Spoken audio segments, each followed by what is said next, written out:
विश्वविद्यालयों को टारगेट किया जा रहा है। जब आप फीस इतना कर देंगे, जो एक पब्लिक सेक्टर का विश्वविद्यालय था जिसमें सरकार को अनुदान देना पड़ता था, उस अनुदानों को खत्म करके आप कह रहे हैं कि आप अपनी व्यवस्था करिए, तनख्वाह देने की व्यवस्था करिए, छात्र इतना जाए।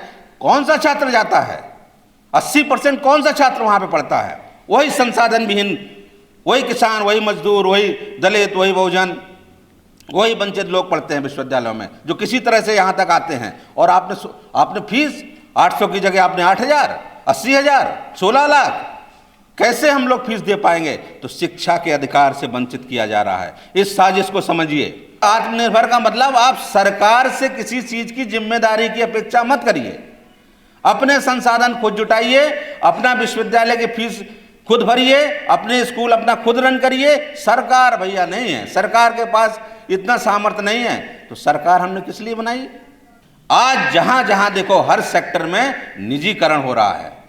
जब निजीकरण हो जाता है तो राष्ट्रीयकरण वहां पर रहता नहीं है। सरकार का उत्तरदायित्व तो बिल्कुल नहीं रहता है, और सरकार अपने उत्तरदायित्व से भाग रही है। ये मैं कड़ाई से, ईमानदारी से और जिम्मेदारी के साथ कह रहा हूं कि सरकार अपने उत्तरदायित्व से भाग रही है, खासतौर से जो विशेषकर वर्तमान सरकार है।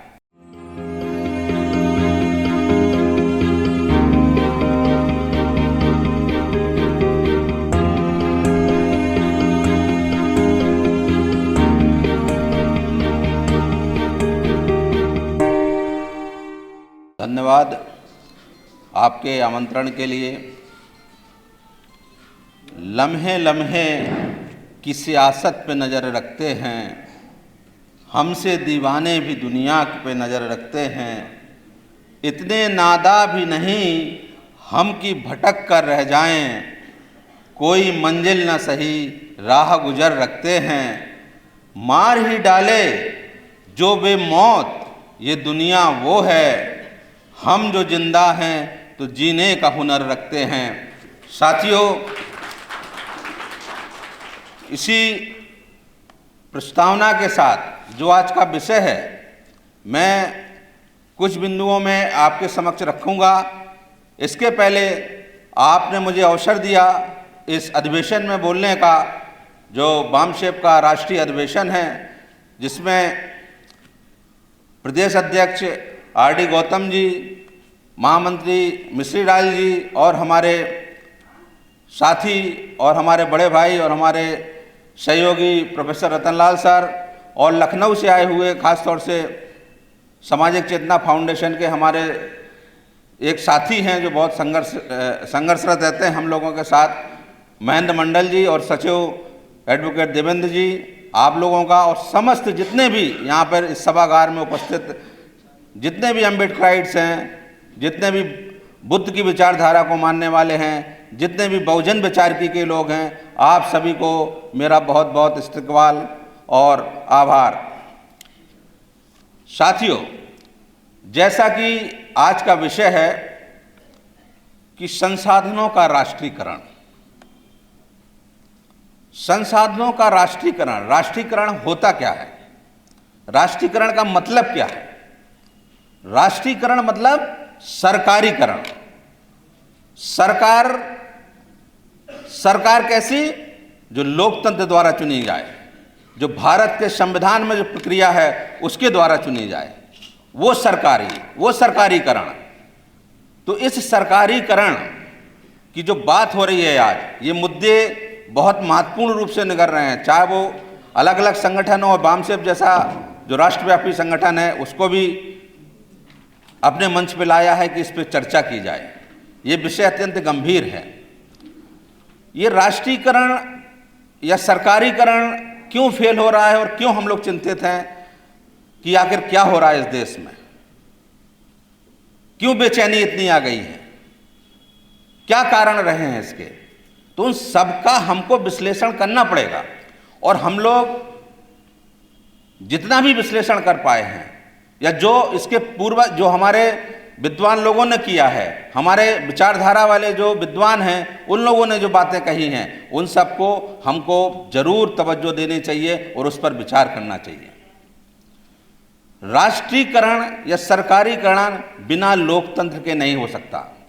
जो खासतौर से व्यवस्था है और हमारे संविधान में इतनी खूबसूरत व्यवस्था बताई थी जिसमें राज्य का काम था लोक कल्याणकारी राज्य के रूप में भूमिका अदा करेगी, वेलफेयर स्टेट के रूप में राज्य सरकारें निर्वहन। राज्य का मतलब वहां पे स्टेट है, स्टेट का मतलब नेशन। राज्य जो भी चलेगा देश जैसे चलेगा, वो लोग किस मंशा के अनुसार चलेगा, वो चलेगा कि लोक कल्याण की भावना के अनुसार।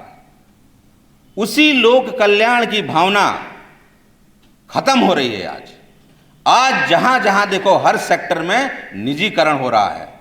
जब निजीकरण हो जाता है तो राष्ट्रीयकरण वहां पर रहता नहीं है, सरकार का उत्तरदायित्व तो बिल्कुल नहीं रहता है और सरकार अपने उत्तरदायित्व से भाग रही है। ये मैं कड़ाई से, ईमानदारी से और जिम्मेदारी के साथ कह रहा हूं कि सरकार अपने उत्तरदायित्व से भाग रही है, खासतौर से जो विशेषकर वर्तमान सरकार है। क्यों भाग रही है? आपको झुंझुना पकड़ाया गया कि आत्मनिर्भर बनिए, आत्मनिर्भर बनिए। बड़े बड़े विश्वविद्यालयों से लेकर, शिक्षण संस्थाओं से लेकर, प्राइवेट सेक्टर से लेकर, रेलवे से लेकर, जितने भी भेल गेल सब, जितना भी आप प्राइवेट सेक्टर, हवाई अड्डे, सब की आप चर्चा करिए तो आपको कहिए हम आपको आत्मनिर्भर बना रहे हैं। आत्मनिर्भर का उन्होंने कॉन्सेप्ट ही बदल दिया। और आत्मनिर्भर का मतलब आप सरकार से किसी चीज की जिम्मेदारी की अपेक्षा मत करिए, अपने संसाधन खुद जुटाइए, अपना विश्वविद्यालय की फीस खुद भरिए, अपने स्कूल अपना खुद रन करिए। सरकार भैया नहीं है, सरकार के पास इतना सामर्थ्य नहीं है। तो सरकार हमने किस लिए बनाई? जब आप इस लोक कल्याणकारी भावना से हट रहे हैं तभी ये समस्याएं आ रही हैं और इसलिए निजीकरण हो रहे हैं। साथियों, ये लोक कल्याणकारी राज्य की अवधारणा कोई नई अवधारणा नहीं है। आप पूरे विश्व का इतिहास देखें, पूरे विश्व का हम बोल रहे हैं तो जगह जगह जहां क्रांतियां हुई हैं, जहां सामाजिक क्रांतियां हुई हैं, वहां पर सब ये इस अवधारणा को लेके आए कि जरूरी है ये। पहले राज्य ऐसे नहीं थे, अराजक स्थिति थी, तो वहां पर राज्य की अवधारणा का कोई कॉन्सेप्ट ही नहीं था, राज्य की कोई जरूरत नहीं थी। फिर राज्य को लेके आए, जब राज्य बना तो राज्य की एक अवधारणा आई कि राज्य का काम केवल और केवल पुलिसिंग का है, मतलब केवल वो कानून व्यवस्था देखेगी और उससे कोई मतलब नहीं है कि आप मर रहे हो, आप जी रहे हो, आप क्या कर रहे हो, हम कैसे अपने जो सबसे गरीब लोग हैं, जो वंचित लोग हैं, जो शोषित लोग हैं, उनका कैसे कल्याण हो। तो उस अवधारणा में ये भी नहीं था। तो लोगों ने पूरे विश्व में, हम फ्रांस, अमेरिका, जर्मनी और भारत का तो सबसे खूबसूरत संविधान, सब में व्यवस्था की। सबसे पहले अमेरिका, इंग्लैंड जैसे देश, फ्रांस जैसे देश, वहां के राष्ट्रपतियों ने कि क्या किया, स्वास्थ्य बीमाएं चलाई। सबसे पहले बीमा का कॉन्सेप्ट आया वहां पर, पूरे जनहित के लिए, पूरे समाज के लिए कि लोग सुरक्षित रहें। आप इन सबको, क्योंकि समय का थोड़ा सा अभाव है इसलिए उसको शॉर्टकट करते हुए मैं अपनी बात कर रहा हूं कि इन सभी का आप जब आप पढ़ेंगे, पूरा इतिहास पढ़ेंगे, तो आपको निकल के आएगा नटसेल में कि स्वास्थ्य, शिक्षा, न्याय ये सबसे मूलभूत चीजें हैं। मानव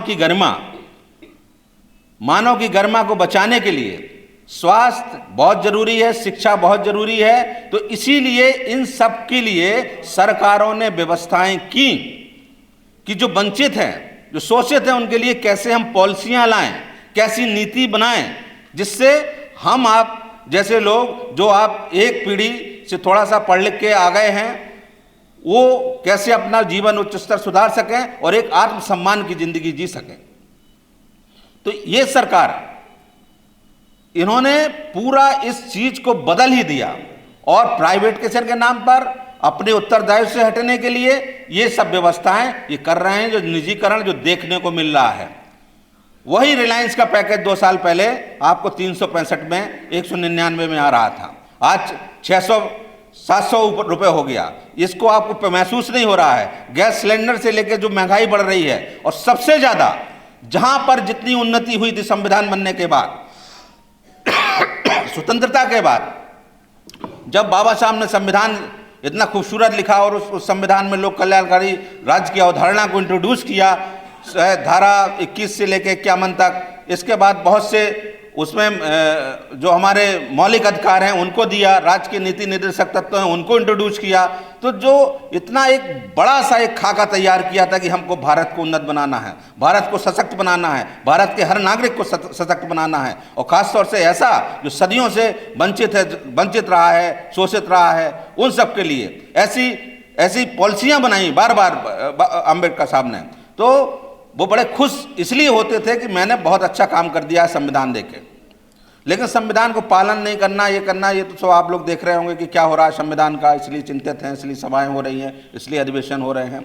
मेरा केवल यही कहना है कि जितना भी हमको अवसर मिला, हमारे लोगों को जितना अवसर मिला, और उन अवसरों को जिस ढंग से खत्म किया जा रहा है, जिस एक बहुत ही षड्यंत्रकारी प्रक्रिया के तहत आपने जहां पर हम लोग का वर्ग ज़्यादा, बहुजन वर्ग पढ़ता है, उन सब की आप फीस मॉडल देखिए। 1 साल 2 साल के अंदर 300 से 400 गुना फीस बढ़ाई गई है।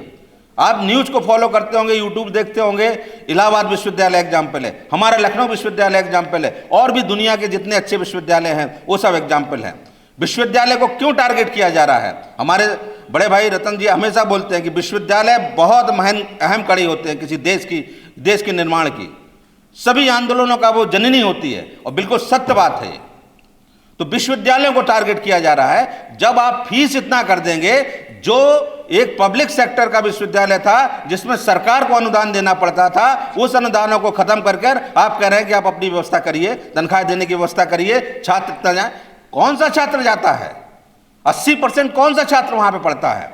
वही संसाधन विहीन, वही किसान, वही मजदूर, वही दलित, वही बहुजन, वही वंचित लोग पढ़ते हैं विश्वविद्यालयों में, जो किसी तरह से यहाँ तक आते हैं। और आपने फीस 800 की जगह आपने 8,000, 80,000, 16 लाख, कैसे हम लोग फीस दे पाएंगे? तो शिक्षा के अधिकार से वंचित किया जा रहा है। इस साजिश को समझिए। आपने पहले प्राइमरी विद्यालयों को बर्बाद किया, फिर आपने हायर एजुकेशन को आपने तहस नहस कर दिया, अब आप उच्च शिक्षा पे आ गए।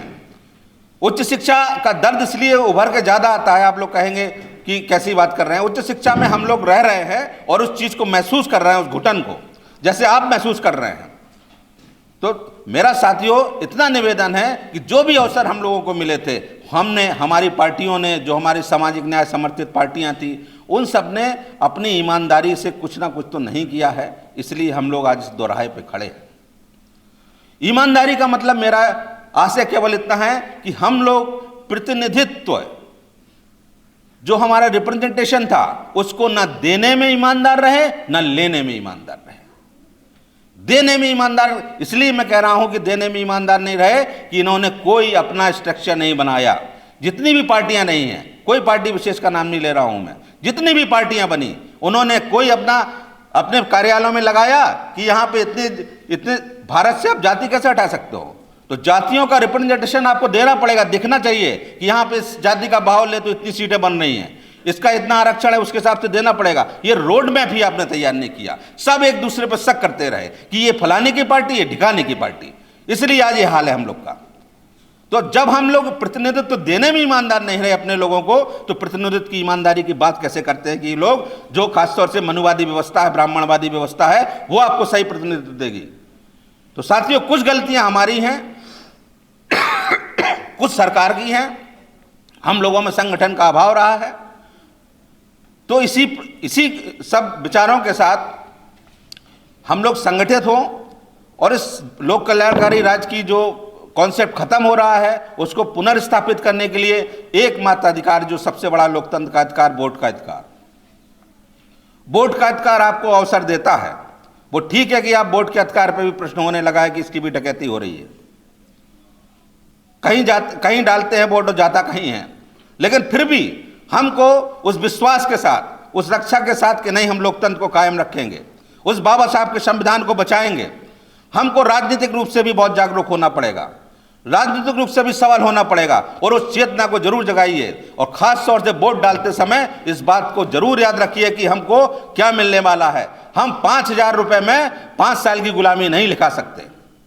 तो ध्यान रखिए इस चीज को कि 5,000 रुपये आपको लास्ट में दे दिया और 5 साल के लिए आपको गुलाम बना दिया गया। इस षड्यंत्र को समझिए, इसलिए आप अपने घर परिवार, नाते, रिश्तेदारों को राजनीतिक रूप से जरूर चेतनशील बनाइए, क्योंकि सामाजिक चेतना बहुत एक लंबा प्रोसेस है जिसके लिए टाइम लगता है। टाइमिंग प्रोसेस है कि सामाजिक रूप से जागरूक हो जाएगा तो कुछ चिंता ही नहीं किसी बात की, लेकिन उसको सुदृढ़ बनाने के लिए, उसको बहुत ज्यादा तेज गति देने के लिए राजनीतिक चेतना जरूरी है। राजनीतिक चेतना इसलिए कि जब आप वोट सही जगह देंगे, आप वोट के अपने महत्व को समझेंगे, आप ऐसी सरकारों का निर्माण करेंगे जो आपके हितों का ध्यान रखे, तो हम लोग उस भारत के संविधान को मजबूत करेंगे, उस बाबा साहब के सपनों को मजबूत करेंगे और उस बुद्ध की परंपरा को मजबूत करेंगे जिस सब के लिए हम सब आप यहाँ पे बैठे हैं।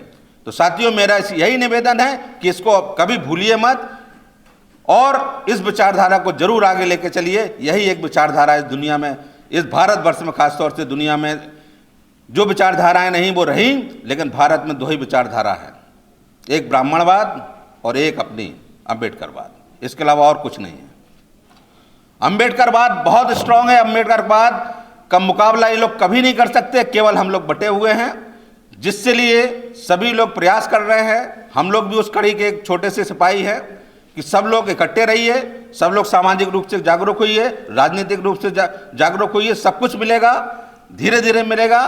क्रांति के लिए तैयार रहिए। आप सबको बहुत बहुत जय भीम, नमो बुद्धाय, सादर आभार।